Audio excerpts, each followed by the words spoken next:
All right, let's talk about putting a fridge in your rig.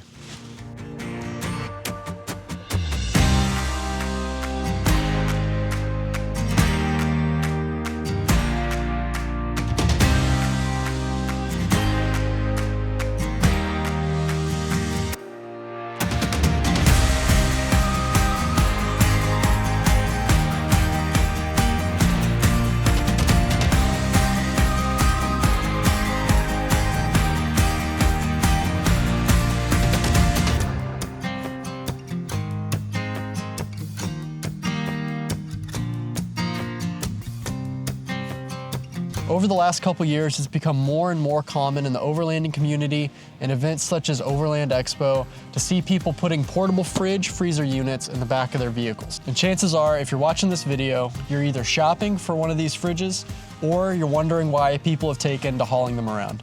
In this video, I'll be reviewing and discussing the ICECO JP40 Pro.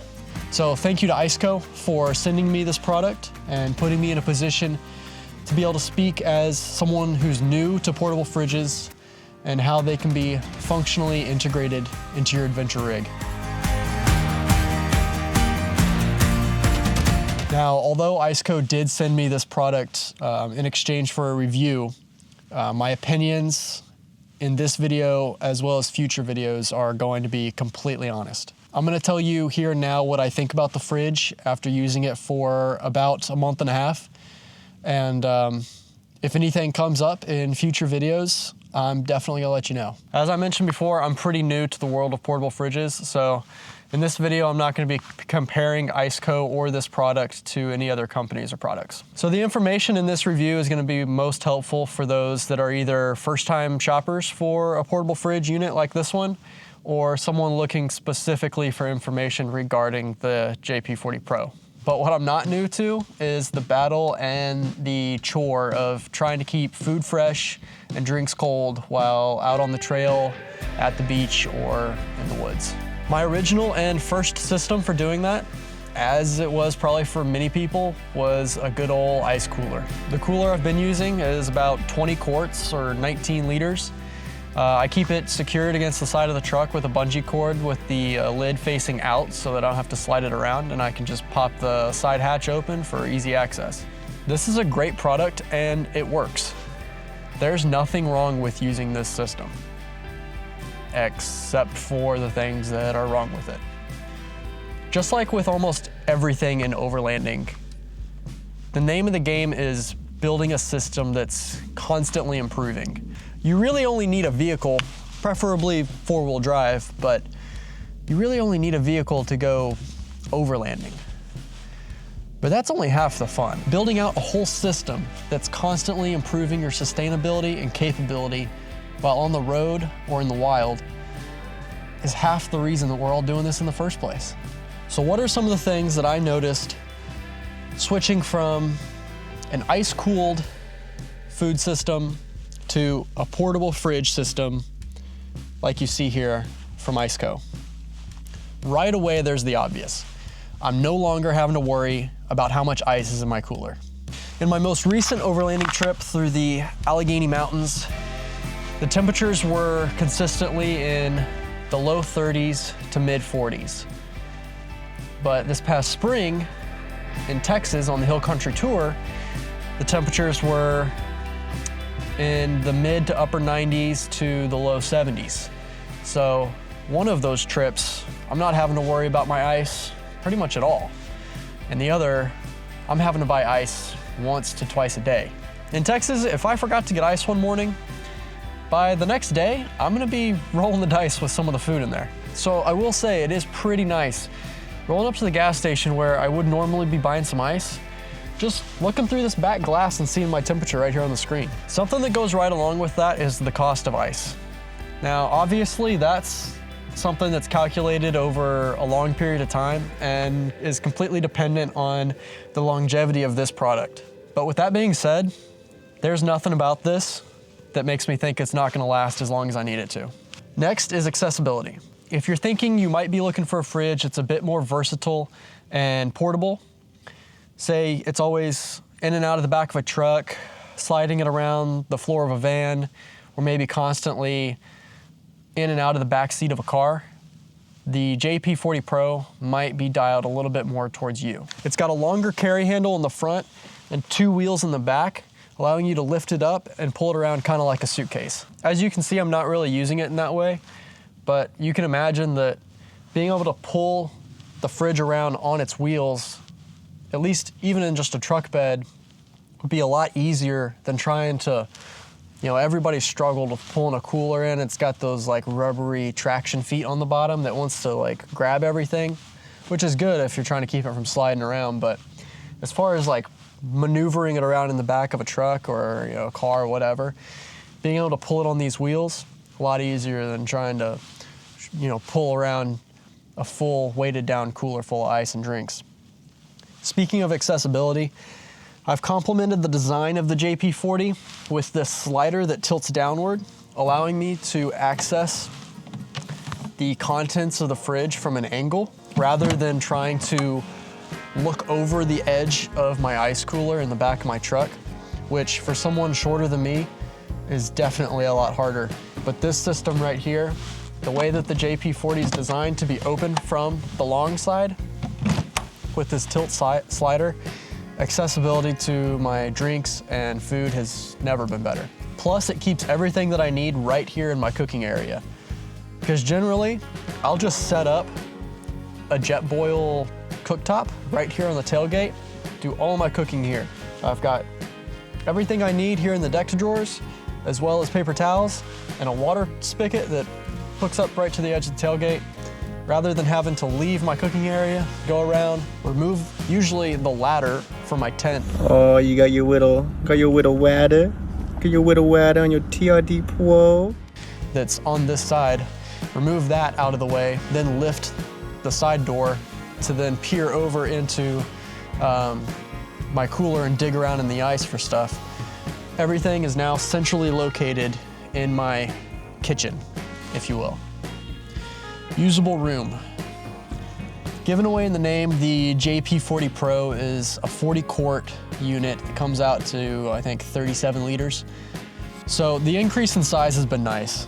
And of course, ICECO has much bigger models as well as smaller models. But I think for me, as I'm only feeding myself and maybe one other person, usually, the JP40 Pro, I think, is the perfect size for that. But the point that I want to make is the room that I'm saving without the ice. I'm no longer having to like jam things in awkward locations amongst the ice to fit everything. The room that I have in the fridge is 100% the room that I have for food. My last point that I want to cover before I talk more specifically about the JP40 Pro is something that I didn't think about until I was out on the trail using it.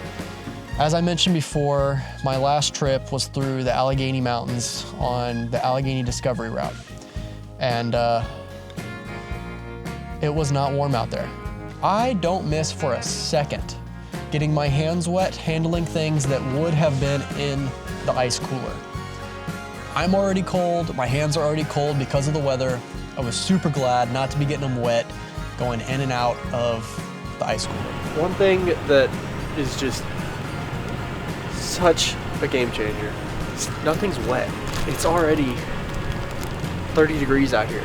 I'm not a fan of the cold, and that paired with some of the other points I mentioned makes me think I probably should have gotten a fridge a lot sooner.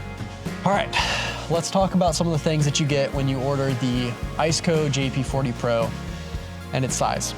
I already mentioned it's a 37 liter or 40 quart internal capacity that's broken into 2 sections, a larger, deeper section with a removable basket so that you can pull everything out all at once if you need to clean out the bottom. Next to that, there's a shallower shelf type section that I found pretty useful for keeping things like energy drinks or other like common use items, cream cheese for my bagels on this last trip, so that I wasn't having to dig things out of the bottom.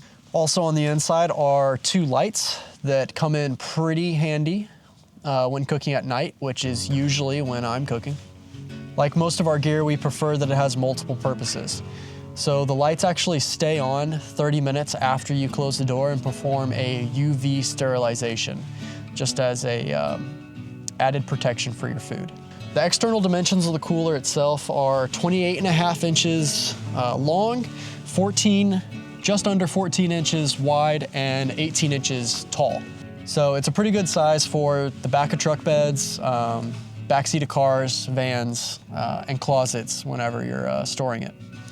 In the front here, you have a small LED screen with a few simple controls, which brings me to the functions of the unit. I've been calling it a fridge because that's the way that I've been using it. However, it can be kept at as low as -4 degrees and be used as a freezer. And at the top end, it'll keep at up to 68 degrees Fahrenheit. Now, the temperature that's displayed is the current internal temperature. However, that can easily be changed using the plus and minus button, where the temperature display will flash to whatever you want to set it at. And then once the temperature goes solid, or once the display goes solid, it'll go back to the current temperature as it changes to what you set it to. But temperature easily changed with these two buttons. There's two cooling modes that you can use with this unit, an eco mode and a max mode. Both of those are in respect to how quickly the unit will cool itself, as well as how much power it'll pull. Running on the max setting, ICECO claims that it can take the internal temperature from 77 degrees to -4 in 38 minutes. And it can do the same on eco in about an hour. I haven't tested it to that claim, but I have used it in eco mode pretty much the entire time I've had it, and in my opinion, it's been doing a perfectly good job of getting it down to temperature when I need it to. I can see myself using the max setting if I'm hosting like a group of people and there's multiple people like coming in and out of the fridge. In that scenario, it might have a harder time keeping cool just because it's a smaller space, and once you open it up, you're letting all that cold air out. So in that situation, I can see myself using the max setting. To switch between these settings, it's pretty easy. You've got a settings button right here on the left side of the screen. You just give that a press, hold for 2 seconds, max will start flashing, and you can toggle between the two settings with the plus and minus button. Either one, it doesn't matter. Oh, change the temperature there. Hold this again. Max is flashing, switches max to eco. Max is blue, eco is green, so it's pretty easy to distinguish those if you can't read the small text. It'll flash for a bit, and then once that stops flashing, now the system is changed. Additionally to that, you have a battery protection mode that you can switch to, which is also access to the settings button. So I held the settings button for 2 seconds, and then I press it again, and now the M above the max function setting is flashing. And basically what those are just voltage settings that protect against surges and draining your battery. There we go. You got medium, and then you'll toggle between the settings with the plus and minus. We've got low voltage, medium, and high. So just depending on your power setup, you can switch between those to just have another layer of protection from surges and waking up with a dead battery. The only other thing that you're gonna be changing on this screen is between Fahrenheit and Celsius. So all in all, pretty easy function of the control panel and LED screen. And I think we all know what the button on the far left does. That's just a 2-second hold for on and off. Pretty easy. The screen is plastic, but it feels pretty durable and doesn't give me any concern for its quality. If tactile buttons is your thing, these are not mushy buttons. They got a nice clicky feel, as well as a nice little beep, so you won't be wondering if you miss the button. As I mentioned before, you have an extended tow handle here that's meant to be used with the rear wheels. In addition to that, you've got a carry handle on the front and the back here, which are also going to be your tie-down points. These are just made out of plastic, and then an aluminum with some knurling for grip. That's pretty nice. But sturdy handles. Definitely like that I've got this separate from these. Like I can still use this long handle while these are being used as tie downs, because I use this to manipulate the slide tray. So I can reach in, pull it out, and then vice versa, push it in with this extended handle, which is pretty nice. All of these are plastic, but they're not like, the hinges aren't like flimsy. They feel pretty good. And in regards to carrying this thing, it's only about 30 pounds empty, so emptied out, no problem if you need to like load it up into your back seat or the bed of your truck, whatever. Really not too heavy. And another note to that, the compressor is located in the back as well as like most of the electronics, so the weight is centered like just in front of the wheels rather than like up here, so it kind of functions as like a wheelbarrow would function, where you put all the weight like over the wheel. That's how this is made. So if you're just like gonna be hauling it around via the handle and the wheels, you're not lifting up most of that weight when you do so. So that's pretty sweet. Man, it's getting cold out here, starting to snow. Wasn't really expecting that. So in most of the shots that you see of me using this fridge, I'm running it in conjunction with this insulated cover that ICECO includes with the JP40 Pro.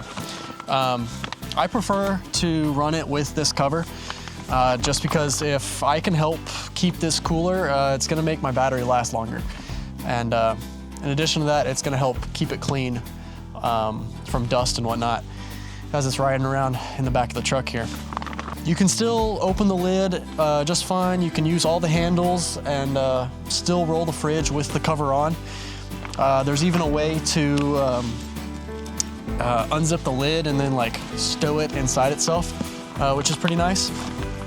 It comes with Velcro pockets on each side, which is pretty handy for keeping the other power cord, as well as keeping these straps stowed away if you've got it like in storage or whatever. So pretty nice. If I was gonna keep this outside and potentially it could get some light rain, it'd be beneficial to have this on it with this, it's not like waterproof, but it's got like a nylon outer to it, and then like the reflective. This might actually be waterproof. This is probably a good bet that that's pretty water resistant. The shiny insulated layer on the inside. But of course, you still always got these like, you know, plenty of openings for the handles and whatnot, and then the mesh for the compressor to get air. So definitely not waterproof, but would help if you accidentally left it out in a light rain. Anyways, all right, since I brought out one of the power cords, I'll go ahead and say that the unit does come with a AC power cable as well as a DC power cable, so that you can run it in a structure as well as your vehicle. Both of the power cords do plug into the back here. Both are right next to each other with a little rubber covering to keep dust and water out of the ports. The AC cord is only 6 foot long, but the DC cord is 8 foot, which is actually come in super handy for me, running it in the back of the truck here. The additional 2 feet on the cord allows me to run the cord like around and snake it through the sliding tray in a way that it doesn't get caught up, so that's pretty nice. All right, so now I'll talk about the lid. As you can see, it opens not from the long side like a traditional ice cooler would, but from the short side. And it actually opens from both ends, which, as you can imagine, be super convenient if it's living in the back seat of like a car where no matter which side of the truck I'm on, I could open the back door and be able to access the fridge. So that'd be pretty cool. Something that's even cooler though, especially in the way that I have it set up here, is if I just bought a bunch of groceries, I'm gonna come back here, set them on the tailgate, and then I need to load them all up here. So normally, you know, you'd figure I'd open it up and I'd be stacking stuff in there. It's way easier to just pop the lid off, set it off to the side, and now I can just throw in all my groceries and not have like one hand busy, you know? and then throw this back on here, put it on max mode, and in half an hour, you're gonna be back to temperature. I think that's like one of the biggest design factors of the JP40 Pro particularly. They have, ICECO does have the other designs available and in different sizes. So if for your system, a traditional opening, one that opens like a cooler would, is more beneficial, then do it. But as far as the JP40 Pro goes, that's one of the biggest, at least for me, knowing that I was gonna have it in this system and have it work with the sliding tray. The door opening from this side's one of the biggest deals, I think. It's pretty sweet whenever you can get the designs from two separate products to work together like that. The compressor inside does do a pretty good job of dumping cold air into the fridge every hour. And like I mentioned, on max setting, it's gonna do that in half the time. I did use a thermometer to graph the internal temperature swing in the fridge. And so I'll put that up on the screen, but you should be able to see that if I have the internal temperature set to 37 degrees, when the compressor delivers the air, it'll drop to about 33 and then rise to about 43 degrees Fahrenheit. Now, of course, I can't monitor the internal temperature of like food and drinks that are in the fridge, but I don't imagine that they fluctuate nearly as much as that, or even half that if I had to guess. Also though, like compared to an at-home fridge, a portable fridge is a lot smaller of a space and holds a lot less solid items that are holding that low temperature. Plus, it's got a lot thinner insulated walls. Given those factors, I would say the fridge performs pretty well, or at least as expected. All in all, I'm pretty happy with the JP40 from ICECO. They give you everything that you need and nothing that you don't. I appreciate that because I think it brings the cost down. I've looked into getting a portable fridge before and it's always been the cost that pushes me away, especially because I already have a system that's manageable and in my opinion at the time was working. From what I can tell, they make a pretty quality product at an affordable price. If that changes, you're sure to hear about it in other videos, but I doubt that'll happen. The only thing that I wish this model had that I know they include in some of their other units is the ICECO app. It's not a huge drawback considering most of the functions of a fridge are set it and leave it for the duration of the trip, but it would be pretty sweet to be able to check on it from the driver's seat. Having said that, there is a super easy workaround to it that I'll talk about later. Well, now that I've talked a bit about the fridge, I'll get into more of the creative side of it. How I integrated it into my overlanding system. For starters, I knew that I wanted the fridge to be right here in the bed of the truck on a sliding system in my cook space on the tailgate. ICECO does make a number of sliding trays. However, with the deck system back here, a regular sliding tray would have left the fridge too high to easily access. So I knew I was gonna be going with a tilting one, because like I said, the JP40 Pro does lend itself to that, opening from this side to be tilted down. It's the easiest way to get things in and out of here. So Overland Vehicle Solutions had a product that wasn't outrageously priced and did exactly what I needed it to. The only problem is it's gonna be a little difficult to get my spare tire out of the back, but not impossible. And that's not gonna be back there forever either, so that'll be solved in the future. It does bolt directly to the decked system, which I do recommend taking apart and flipping over to find your bolt placement. Otherwise, you're gonna end up drilling a lot more holes than you need to. Ask me how I know. The struts are really well pressured and make lifting and lowering the fridge super easy, even full of food. The tray locks into place in both positions, out and in, and even has a latch that acts as a deadbolt, so that you can be sure that it's not going anywhere if things start getting wild. The straps that you see on here did come with the tray, and they just secure to the carry handles. They're just a friction latch rather than ratcheting, which is actually probably better because if it was ratcheting, you probably have a lot of people that would just like crank it and either break the handle or not know how to get it undone.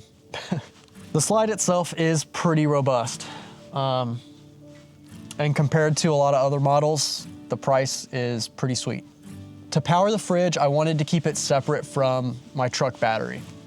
I have a Goal Zero Yeti 500X that charges all of my camera equipment, and that works pretty well being fueled by the alternator and a 100-watt Goal Zero solar panel. So I wanted to run a system pretty similar to that for the fridge and any other truck bed accessories I put back here.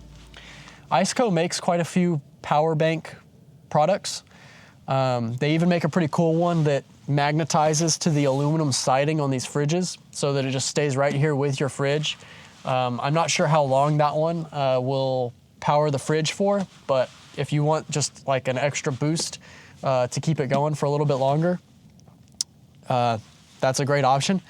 But since I was going to be spending my own money on this, I've been wanting to try out the Blue Eddy line of power banks, or power stations rather. And so I picked up a AC70 1,000-watt power station. The JP40 pulls about 0.323 kilowatt hours of power every 24 hours.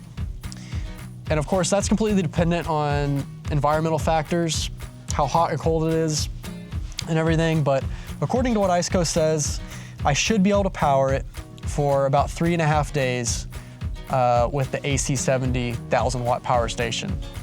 And so far, that's what I've seen. So now with the system as is, I can keep food fresh for a short weekend trip, no problem. But most of my trips are longer than 3 days, so now I need to top off the Blue Eddy power station. At first, I was pretty dead set on solar because it looks pretty dope to have a hard-mounted solar panel on the top of your tent. But once I kind of started getting into understanding how that whole system works and having sun position considerations and mono versus polycrystalline panels and how to mount them, plus they start getting pretty expensive once you want more than 200 watts. I don't remember where I saw it, but somewhere along the line I learned about a solution that would allow me to stay within the Blue Eddy product line, the Charger One DC charger. Basically, the Charger One is a hard-mounted charging solution that turns on when the truck is started, but is smart enough to do it without having to use an ADAFuse. Whenever the AC70 decides that it needs it, it pulls from the alternator into the Charger One, does some magic where it bumps up the wattage, and charges the power station really fast. There are already some pretty good videos out there, so I'm not gonna get into exactly how that all works, but the coolest part for me is that both the AC70 and the Charger One can be monitored via the Blue Eddy app on my phone. So rather than having to check on the ice in my cooler, I can check on how much power is going from the truck to the Charger One, then from the Charger One to the battery, and then from the battery to the fridge. And then, using a Bluetooth thermometer that I got off of Amazon, I can check the internal temperature of the fridge, all from the driver's seat of my truck. And that's why I went with the system that I did. Now, in regards to a solar panel, I asked myself the question, what am I doing most often while I'm out on these trips? The answer is driving. So my alternator's on. So even on a cloudy day where I won't be getting a whole lot of sunlight to the top of the truck, I'm still getting a fast, hard-mounted DC charge on my whole system. And in the rare event where I'm at camp all day long and I'm not driving, with the AC70 1,000-watt, I've still got 3.5 days saved up. Now, obviously, a perfect system would be both. Hard-mounted DC charging and trickle charging via solar up top. But for now, this is pretty good. In fact, I think it's exactly what I need. I hope this video was helpful, or at least interesting. I'm looking forward to putting a lot more hard miles of adventure on the JP40 Pro. I'm pretty happy with how it's integrated into my system, and I'd like to just thank ICECO again for considering my channel for this review, and thank you all for watching. I'll go ahead and mention that ICECO wants to help you out as well as the viewer. If you're looking at getting a ICECO product of any kind, there's going to be 2 links in the description below for 12% off of their website, as well as off of their Amazon site. So also there's now a foot and tire exploration store on Etsy, which is also linked in the channel bio. So if you want to help and support the channel, go grab a t-shirt. Yeah.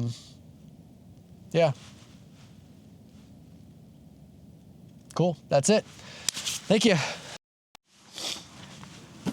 I look forward to... What am I doing with this hand? I missed my pocket and it just stays there. Code, it's gonna come back. I'm sorry for that. Hit the mic there.